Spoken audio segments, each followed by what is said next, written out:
மாற்றம் என்பதை நீங்கள் சிந்திக்க தலைப்பட்டு விட்டீர்கள். ஆனால் அந்த மாற்றம் எப்படி இருக்க வேண்டும் தெரியுமா? நிரந்தர மாற்றமாக இருக்க வேண்டும். ஒரு காலத்திலே அதிமுக கொள்ளையடித்தது, மற்றொரு காலத்திலே திராவிட முன்னேற்ற கழகம் கொள்ளையடிக்கின்றது. மீண்டும் அதிமுகவுக்கு வாய்ப்பு கொடுப்போம் அல்லது மீண்டும் திராவிட முன்னேற்ற கழகத்துக்கு வாய்ப்பு கொடுப்போம் என்பது அல்ல. உண்மையிலேயே கொள்கை ரீதியிலான நேர்மையான அரசியலை முன்வைத்து, மாற்று அரசியலை முன்வைத்து போராடக்கூடிய, களமி இறங்கி இருக்கக்கூடிய இந்த 8 தொகுதிகளிலும் நீங்கள் SDPI வெற்றி பெறச் செய்தால் உண்மையிலேயே அது மகத்தான ஒரு மாற்றத்தை தமிழகத்திலே ஏற்படுத்தும் என்பதை புரிந்து கொள்ள வேண்டும். அதற்காகத்தான் இத்தனை நாட்கள் முஸ்லிம் சமூகத்தின் மீது குதிரையாக ஏறிக்கொண்டிருந்த அண்ணா திராவிட முன்னேற்ற கழகம், திராவிட முன்னேற்ற கழகம், காங்கிரஸ், பாமக, இன்னும் இருக்கக்கூடிய கட்சிகள், அந்த கட்சிகளுக்கு ஒரு பாடம் புகட்ட வேண்டும் என்பதற்காகத்தான், நேர்மையான அரசியல் என்றால் என்ன என்பதை படித்துக் கொடுப்பதற்காகத்தான் social democratic party of India இன்றைய தினம் இங்கே தனது வேட்பாளர்களை தமிழகம், பாண்டிச்சேரி உட்பட 8 தொகுதிகளிலே களமிறக்கி இருக்கின்றது. உங்களுக்கு அந்த வாய்ப்பை, உங்களுக்கு அந்த பாக்கியத்தை வல்ல இறைவன் தந்திருக்கின்றான் என்பதைத்தான் நீங்கள் புரிந்து கொண்டிருக்க வேண்டும். நீங்கள் SDPI வேட்பாளருக்கு ஓட்டளியுங்கள், மாற்று அரசியலுக்கு வாழ்வு கொடுங்கள். நிச்சயமாக கடையநல்லூர் தொகுதியை தமிழகமே திரும்பி பார்க்கும். திராவிட கட்சிகளுக்கு சவுக்கடி கொடுத்த SDPI நேர்மையான அரசியல் என்றால் என்ன என்று SDPI மூலமாகவாவது இனிமேல் படிக்கக்கூடிய ஒரு வாய்ப்பை திராவிட கட்சிகளுக்கும் பாரம்பரிய கட்சிகளுக்கும் வழங்கப்படும் என்பதை தெரிவித்துக் கொள்கின்றேன். அன்பிற்கினியவர்களே, இன்றைய அரசியல் எப்படி இருக்கிறது? ஒரு சிறிய உதாரணத்தை கூற விரும்புகின்றேன். ஏனென்றால் பேச நாட்கள் போதாது, வருடங்களாகும். அத்துணை அநியாயங்கள் நடந்து கொண்டிருக்கிறது. இன்றைய அரசியல் எப்படி இருந்து கொண்டிருக்கிறது தெரியுமா? சகோதரர் எனக்கு முன்னால் சுட்டி பேசிய ஜாபர் ஆலிம்சா அவர்கள் சுட்டிக்காட்டினார்கள். எங்கும் ஊழல், எதிலும் ஊழல், இப்படி ஊழல் சாம்ராஜ்யமாக திகழ்ந்து கொண்டிருக்கிறது. எந்த கட்சியும் எந்தவித வேறுபாடும் இல்லாமல் ஊழலின் மூலமாக மக்களின் வரிப்பணத்தை சுரண்டிக் கொண்டிருக்கிறார்கள். காங்கிரஸை எடுத்துக் கொள்ளுங்கள். இன்று சிட்டிங் எம்எல்ஏவாக 5 வருடம் உங்கள் தொகுதியிலே இருந்து என்ன சாதித்தார் அவர்? பீட்டர் அல்போன்ஸ் அவர்கள். கேளுங்கள் அவரை. காங்கிரஸ் இந்திய சுதந்திரம் அடைந்தது தொடங்கி ஊழல் செய்ய ஆரம்பித்து விட்டது. 1948 இந்திய ராணுவத்திற்கு ராணுவ தடவாளங்களையும் ஜீப்பையும் வாங்குவது முதல், கிருஷ்ணமேனன் செய்ய ஊழல் ஆரம்பித்தது முதல் ஆரம்பித்த ஊழல் பாரம்பரியத்திற்கு சொந்தமானதுதான் காங்கிரஸ்.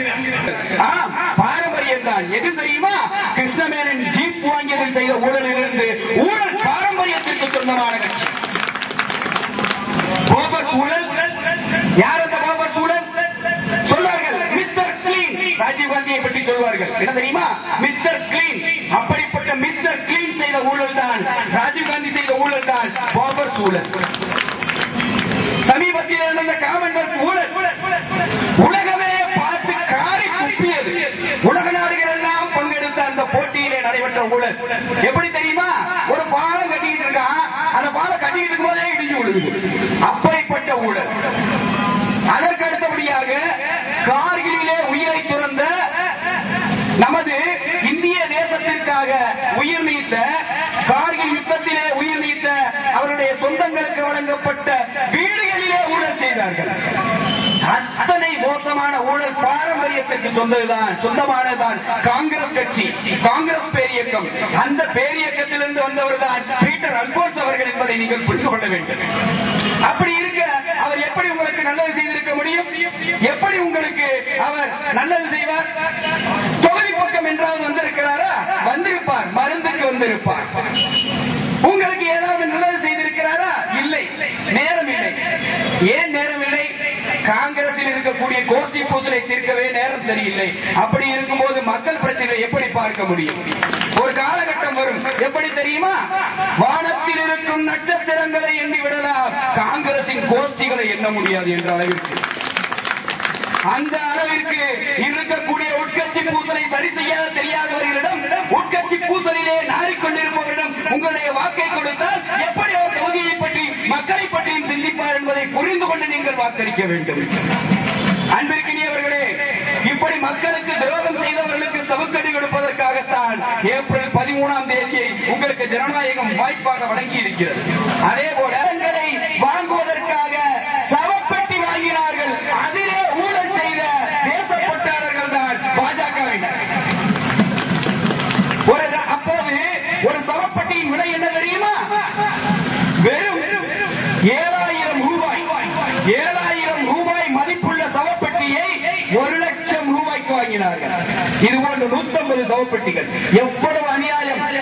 இறந்த நாட்டிற்காக வீரமரணமடைந்த ராணுவ வீரனின் சவத்தை அடக்குவதிலே கூட ஊழலை செய்தவர்கள் தான் இந்த பாரதிய ஜனதா கட்சியினர் என்பதை நீங்கள் புரிந்து கொள்ள வேண்டும்.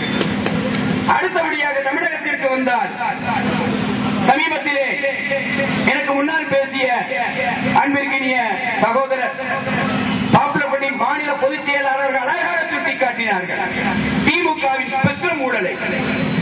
இதுநாளை ஊழல் நடைபெற்றது எப்படி தெரியுமா? 100 கோடி, 1000 கோடி என்று. ஆனால் லட்சம் கோடியில் ஊழல் செய்தது திமுக தான். 1,73,000 கோடி. உலகமே பார்க்கிறது. இத்துணை லட்சக்கணக்கான கோடியிலே ஊழல் செய்துவிட முடியும். ஆச்சரியத்தோடு பார்க்கிறார்கள். எப்படி செய்ய முடியும் உங்களால? அதுதான் திராவிட முன்னேற்ற கழகத்திலே திறமை. இதை நீங்கள் புரிந்து கொள்ள வேண்டும். இன்னும் ஒரு வேதனையான விஷயம் என்ன தெரியுமா? ஆடு திருடிய வழக்கிலே ராஜா அவர்கள் திகார் ஜெயிலிலே இருக்கிறார். ஆனால் ஆட்டை திருடி சமைத்து விருந்தளித்து அவரோடு சேர்ந்து விருந்து சாப்பிட்ட கூட்டம் எல்லாம் இன்றைக்கு வீதிகளிலே பிரச்சாரம் செய்து கொண்டிருக்கிறது.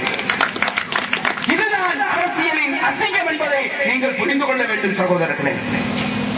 அடுத்தபடியாக அண்ணா திராவிட முன்னேற்ற கழகத்திற்கு வாருங்கள். செல்வி ஜெயலலிதா என்ன செய்தார்? டான்சி நிலவேற ஊழல், சுடுகாட்டு கூடை ஊழல், இப்படி எண்ணற்ற ஊழல்களிலே திளைத்திருந்ததுதான் அதிமுக கட்சி, அண்ணா திராவிட முன்னேற்ற கழகம். இப்படி தேசிய கட்சியாக இருந்தாலும் சரி, மாநில கட்சியாக இருந்தாலும் சரி, ஊழல்களிலே திளைக்கின்றன. ஆனால் நாங்கள் தொழிலாளர்கள் தோழர்கள் என்று கை வச்ச வெள்ளை சட்டையை தூக்கிக் கொண்டு சிவப்பு துண்டை போட்டுக் கொண்டு வருகிறார்களே மார்க்சிஸ்ட் கம்யூனிஸ்ட் கட்சியை சேர்ந்தவர்கள், கேரளத்தில் செய்த ஊழல் தெரியுமா? லாவ்லின் ஊழல். ஆக தொழிலாளர்கள் தோழர்கள் கூட ஊழல் செய்திருக்கிறார்கள். இதுதான் இன்றைய அரசியல் கட்சிகளின் நிலை. இதை மாற்றுவதற்காகத்தான் கொள்கை ரீதியிலான மாற்று அரசியலை உங்களுக்கு முன்னால் வைத்து இன்று களமிறங்கி இருக்கின்றது அன்பிற்கினிய சகோதரர்களே Social democratic party of India. இவ்வாறு ஊழல் செய்த பணம் எல்லாம் எங்கே இருக்கிறது? சுவிட்சர்லாந்து பேங்கிலே அங்கே அரசியல்வாதிகளால் முடக்கப்பட்டிருக்கிறது. கருப்பு பணமாக முடக்கப்பட்டிருக்கிறது. யாருடைய பணம்? உங்களுடைய, என்னுடைய வரி பணம். நாம் ரத்தம் சிந்தி வியர்வை சிந்தி உழைத்த வரி பணம். சாலையோர வியாபாரிகள், காய்கறி வியாபாரிகள், மளிகை கடை வைத்திருப்பவர்கள், பழக்கடை வைத்திருப்பவர்கள், ஸ்டேஷனரி கடை வைத்திருப்பவர்கள், தள்ளு வண்டி தள்ளுபவர்கள், இப்படி எல்லா வியாபாரிகள் தொழிலாளர்கள் கஷ்டப்பட்டு அரசாங்கத்திற்கு செலுத்தக்கூடிய வரி பணத்தை கொள்ளையடித்துத்தான் சுவிட்சர்லாந்து வங்கியிலே சேர்த்து வைத்திருக்கிறார்கள். அதற்கான ஒரு முதலீடு தான் இந்த எம்எல்ஏ பதவி, எம்பி பதவி.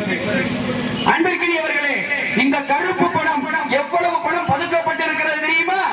ஒரு புள்ளி விவரத்தை கூறுகிறார்கள். எப்படி தெரியுமா? இந்திய தேசத்திலே அரசியல்வாதிகளால் ஜாதி, மத, கட்சி, இன பேதமின்றி அனைவருடைய அந்த பணத்தையும் சுவிட்சர்லாந்து பேங்கிலிருந்து எடுத்துவிட்டால் இந்திய தேசத்துடைய கோடிக்கணக்கான கடன்களை அடைத்துவிட்டு ஒவ்வொரு குடிமகனுக்கும் இன்றைக்கு இந்திய தேசத்தின் இந்தியாவில் இருக்கக்கூடிய ஜனத்தொகை என்ன? 121 கோடி மக்கள். ஒவ்வொரு குடிமகனுக்கும் 2 லட்சம் ரூபாய் கொடுக்க முடியும் ஃப்ரீயா. அந்த பணத்தை எடுத்த இந்தியாவுடைய கடன் அடைச்சிட்டு ஒவ்வொரு ஆளுக்கும் இந்த கடையநல்லூர் தொகுதியில் இருக்கக்கூடிய, செங்கோட்டை நகரத்தில் இருக்கக்கூடிய, இங்கே முன்னால் அமர்ந்திருக்கக்கூடிய உங்களுக்கும் 2 லட்சம் ரூபாய் கொடுக்க முடியும். அந்த அளவுக்கு பணத்தை பதுக்கி வச்சிருக்காங்க. யாருடைய பணம்? நம்முடைய பணம். ஆனா இதை யாராவது கண்டுக்கிறாங்களா? பாஜக சொல்லுது, எதிர்கட்சியா இருக்கும் போது நாங்க வந்தா அந்த பணத்தை எடுத்துருவோம், கருப்பு பணத்தை எடுத்துருவோம். இதே வார்த்தையை தான் பாஜகவும் சொல்லிச்சு, காங்கிரசும் சொல்லிச்சு, மாறி மாறி சொல்லிக் கொண்டிருக்கிறார்கள். ஆனால் பணத்தை எடுக்க மாட்டார்கள். ஏன் தெரியுமா? ஆங்கிலத்திலே ஒரு பழமொழி சொல்வார்கள், we are sailing in the same boat. நாம் ஒரே படகிலே பயணம் செய்து கொண்டிருக்கிறோம். ஊழல் என்று சொல்லக்கூடிய ஒரே படகிலே பயணம் செய்து கொண்டிருக்கின்றோம்.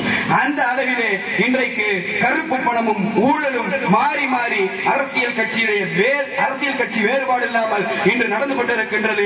இது நீங்கள் சிந்திக்கக்கூடிய தருணம். யாருடைய பணம்? நமது வரி பணம் என்பதை நீங்கள் புரிந்து கொள்ள வேண்டும் சகோதரர்களே.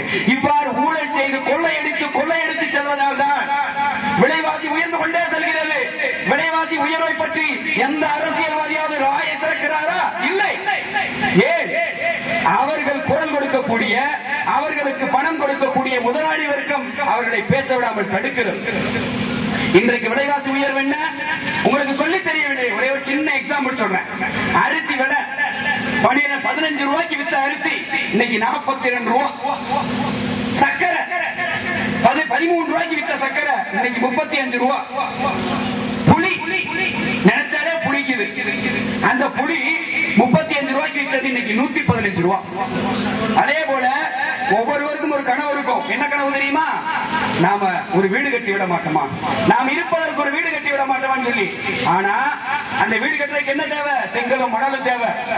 அந்த மணல் 2500 ரூபாய் விற்ற மணல் இன்றைக்கு எவ்வளவு தெரியுமா? 13500 ரூபாய். பெட்ரோல் விலைய என்னால சொல்ல முடியும், சொல்லி முடிக்கிறதுக்குள்ள கூட்டிடுவோம். அந்த நிலைமை தான் இன்னைக்கு பெட்ரோல் விலையில இருக்குது. கூட்டிக்கிட்டே போய்கிட்டே இருக்கான். இப்படி விலைவாசி உயர்வு, இதை பற்றி என்றைக்காவது எந்த கட்சியாவது கவலைப்பட்டு இருக்கிறதா? இல்ல. கேட்டா கம்யூனிஸ்ட் நாங்க போராட்டம் நடத்துறாங்க. கம்யூனிஸ்ட் ஆளக்கூடிய மேற்கு வங்காளத்தையும் கேரளத்தில் இருந்தாலும் இதே நிலைமை. ஆக சகோதரர்களே, நீங்கள் புரிந்து கொள்ள வேண்டும். ஆனா ஒரு பக்கம் விலைவாசி உயர்ந்து கொண்டே செல்கிறது, மறுபக்கத்தை எடுத்து பாருங்கள், மக்களின் வருமானமும் வாழ்க்கை தரமும் குறைந்து கொண்டே செல்கிறது. வருமானம் எப்படி இருக்குது? எனக்கு முன்னால் பேசிய அருமைக்குரிய மாநில பொதுச் செயலாளர்கள் சுட்டிக்காட்டினார்கள். இன்றைக்கு இந்திய தேசத்திலே 83 கோடி. 83 கோடி எப்படி தெரியுமா? இந்தியா 110 கோடி சொல்லி 2001 சென்சஸ் எடுத்தாங்க. அந்த 2001 சென்சஸ் படி 110 கோடியாக இருந்த பொழுது 83 கோடியே 73 லட்சம் மக்கள் ஒரு நாளைக்கு 20 ரூபாய் தான் அவங்களுடைய வருமானம். வறுமையிலே வாடுகிறார்கள் என்று அரசாங்கத்துடைய ஆய்வு, ஒரு நிறுவனம் எடுத்த ஆய்வு சுட்டிக்காட்டுகிறது. அப்படிப்பட்ட சூழலிலே இன்று மக்கள் வாடிக்கொண்டிருக்கிறார்கள். விலைவாசி ஒரு பக்கம் உயர்ந்து கொண்டே செல்கிறது. கட்சி பேதம் இல்லாமல் அனைத்து அரசியல் கட்சிகளும் இன்றைக்கு தங்களுடைய கொள்ளையடித்த பணத்தை, ஊழல் செய்த பணத்தை சுவிட்சர்லாந்து வங்கியிலே பதுக்கிக் கொண்டே செல்கிறார் என்றால் இவர்களை யார் தட்டி கேட்பது? அதற்கான நாள் தான் ஏப்ரல் 13. இவர்களுக்கு யார் பாடம் புகட்டுவது? அதற்கான நாள் தான் ஏப்ரல் 13. நீங்கள் அளிக்க வேண்டிய சின்னம், நீங்கள் வாக்களிக்க வேண்டிய சின்னம் டிவி சின்னம். இதுபோன்று நீங்கள் ஒரு மாற்றம் ஏற்படுத்தினீர்கள் என்று சொன்னால்தான் அரசியல்வாதிகளுக்கு தெரிய வரும், ஆஹா நம்மை தட்டி கேட்பதற்கு மக்கள் தயாராகிவிட்டார்கள். இல்லை என்றால் குட்ட குடிபவன் முட்டாள் என்பதை நீங்கள் உணர்ந்து கொள்ள வேண்டும். அப்படிப்பட்ட நிலைக்கு மக்களை அவர்கள் தள்ளிக் கொண்டிருக்கிறார்கள். ஆகவே மக்களே, நாம் சிந்திக்க வேண்டும், புத்திசாலித்தனமாக இருக்க வேண்டும். அதாவது ஆபிரகாம் நீங்க அவர்கள் சொல்லி காட்டிய என்ன தெரியுமா? Ballot is stronger than bullet.